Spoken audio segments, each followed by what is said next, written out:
Maaaring malipat sa ibang oras ang schedule ng impeachment trial ni Vice President Sara Duterte, lalo na kapag nagsimula na ang regular session sa Senado.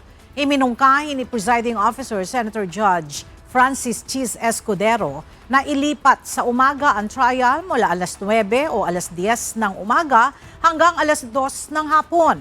Gayunpaman, ipinaliwanag ni Attorney Reggie Tonggol, ang spokesperson ng impeachment court, hindi pa ito agad na maipapatupad dahil kinakailangan pa itong mapag-usapan ng senator judges.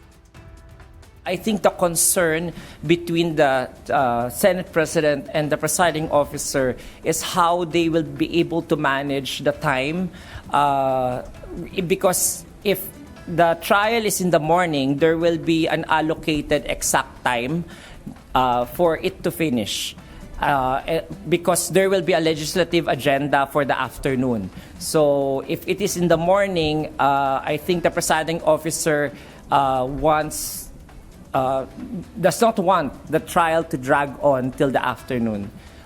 Compared to if it is in the afternoon, it can drag to the wee hours of the morning. I think that's just a very scheduling concern for the two of them to talk.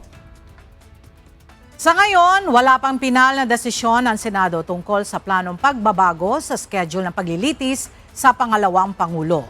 Sa kasalukuyan, isinasagawa ang impeachment trial tuwing araw ng Lunes, Martes at Miyerkules na nagsisimula ng alas 2 ng hapon.